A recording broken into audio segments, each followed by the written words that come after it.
Hey guys, I hope you're all having an amazing day. So this is a video that I really haven't looked forward to making, and it honestly makes me so sad to talk about what used to be my favorite game for such a long time in such a negative way, but I feel like I need to say what everyone is thinking. You guys also know how important I believe transparency is, especially when it comes to changes on my channel, so I thought I would make a video discussing the most talked about topic right now when it comes to DBD, which will also explain why I've been moving away from the game. Now, I'm sure you guys already know what I'm talking about, but for those who don't, I'm referring to the skill-based matchmaking, or MMR as some people like to call it. If you guys don't know what skill-based matchmaking is, I've made a previous video going very in-depth as to what it is and my initial thoughts on it, which I have linked in the top right corner if you want to watch that first. Honestly, I don't know what to start out by saying other than what it says in the title. SBMM has ruined Dead by Daylight for me. Now, before you keyboard warriors start heading to the comments section, raring to disagree and say that SBMM is the best thing in the world, please hear out what I have to say and where I'm coming from first. So the way I'm going to structure this video is I'm going to talk about my thoughts on MMR from a killer's perspective and then survivor. Personally, I believe this system has had a significantly larger negative impact on killer, which I'll explain shortly and is the main reason I've been moving away from the game. From the survivors that I've been matched up against, combined with the extensive amount of experience and success I've had with killers across the board, it is fair of me to say that my MMR is very high. Also, something that I didn't explain in the last video as the information wasn't released yet, is that while MMR does deviate from killer to killer, it only does so slightly. This means that, for example, you jump on Nurse and get 4Ks every single game until the survivors you're versing can finally compete with you. When you then jump over to, let's say, Trickstar, you're going to have a much harder time than if you'd never played Nurse in the first place, as your overall killer MMR is significantly higher.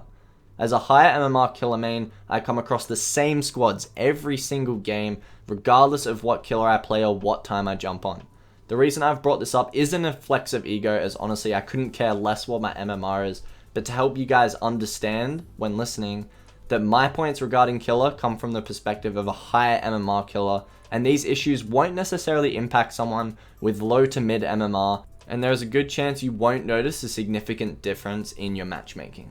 Now that I've explained where I'm coming from, the first issue I'm going to discuss is variation, or more specifically, the lack of it. Something I've always loved about this game is its replayability. With the extensive range of maps, perks, killers, survivors, and skill levels, you never really knew what you were going to get. This made the game exciting and added to its replayability. In the recent patch, Behavior clearly showed that they view variation as a bad thing, as the main goal of SBMM is to reduce it, with their perfect goal being that a player has a 50% chance of winning and a 50% chance of losing. After hearing that, you can now take everything I just said about how much I love the game's replayability and throw it out the window. I am not exaggerating this when I say I verse the exact same teams every single game. By this, I'm referring to 4-man Swifts with the best possible items combined with the best possible add-ons and the best map offerings. Now this was and always has been a problem, as the game isn't balanced around competent 4-mans with decent communication. However, before the patch you wouldn't get this every single game. Personally, I would see this maybe once out of every 10-15 games depending on what time I streamed. Now it is every single match, which not only burns me out a lot faster, but results in me having no fun at all considering how unbalanced this game is. This brings me to my next issue, which is balancing. I would just like to start out by saying that balancing has always been an issue. I'm not saying it was a perfectly balanced game before MMR was implemented. However, the imbalances present in this game have been exacerbated significantly by the new system. By this, I mean the abuse of keys, brand new parts, unfair map offerings, and meta perks. To help you get a better understanding of what I'm talking about, I'm going to use an example. Let's say we have two teams. One team is a 4-man Swift with varying skill levels that bring a key, 2 brand new parts, and a Haddonfield offering to make up for their lack of skill in certain areas such as looping. You also have another 4-man that brings the same items offerings, however this squad is highly skilled in all areas of the game, each with 4,000 hours minimum. Now, what chance do you think a highly skilled killer has of exceeding against the first squad in comparison to the second? This is the example I like to use when people tell me, Gibby, you can't use these things as an argument against MMR because people have always used them, etc, etc.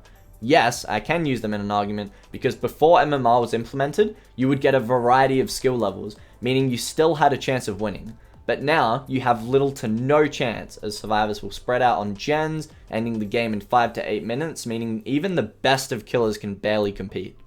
In competitive DBD competitions, they actually put restrictions on what perks survivors can use and what maps they play on because they know how imbalanced the game is.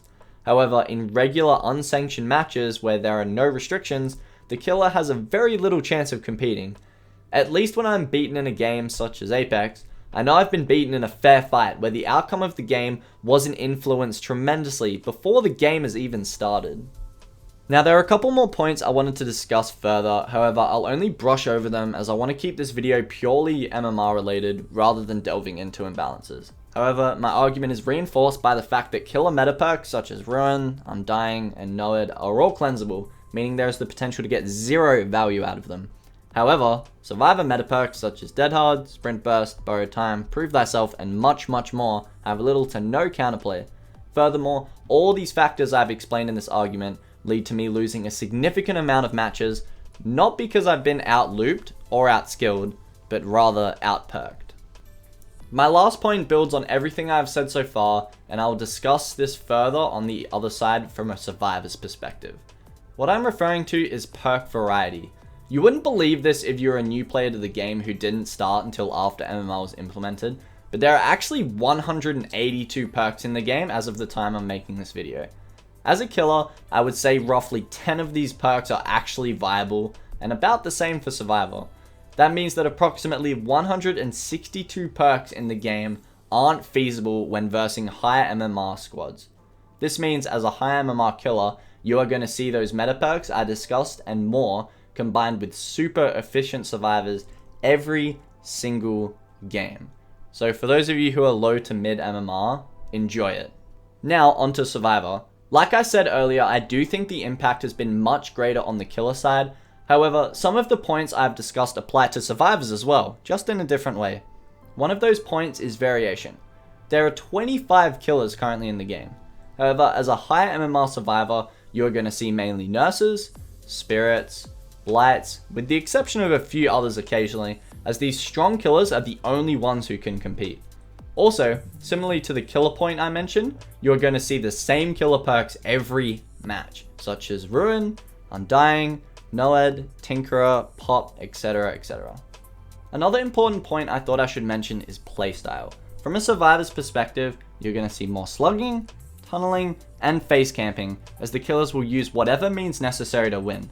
When you combine this with the fact that unless you're in a Swift, you are likely going to be paired with inefficient teammates due to the MMR success criteria. What are these criteria, you ask? Well, a successful survivor match is determined by how long they survive in the match and whether they escape or not. Meaning you could run the killer for a decent portion of the match and die, and the survivors that sat on gens will get significantly more MMR than you. As a result, a highly skilled solo queue survivor is more likely to be matched with inefficient teammates against strong killers implementing what are considered by entitled players to be scummy tactics. Before I end the video, I thought I would summarize the key points from both sides and give some closing remarks.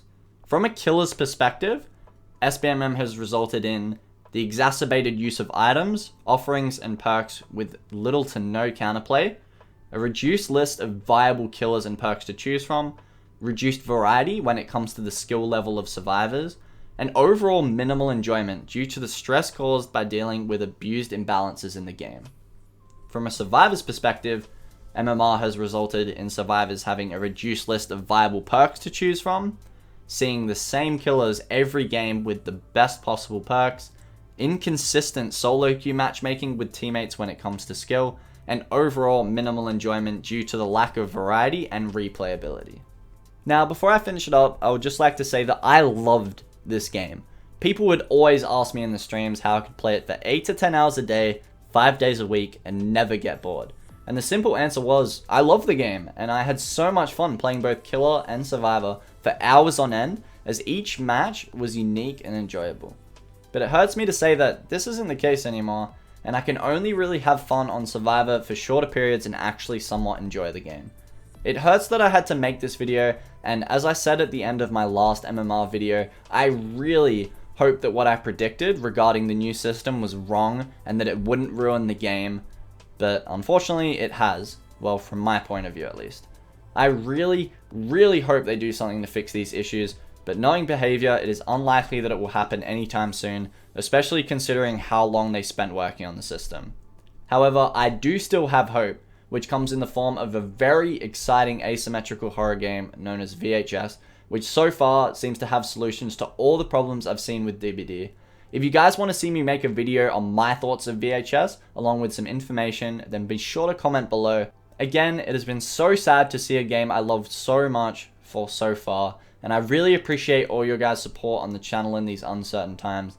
Thank you so much for watching, and if you guys do want to see more videos like this, but in a bit more positive light, then be sure to leave a like, subscribe, and I'll see you all in the next one. See you guys.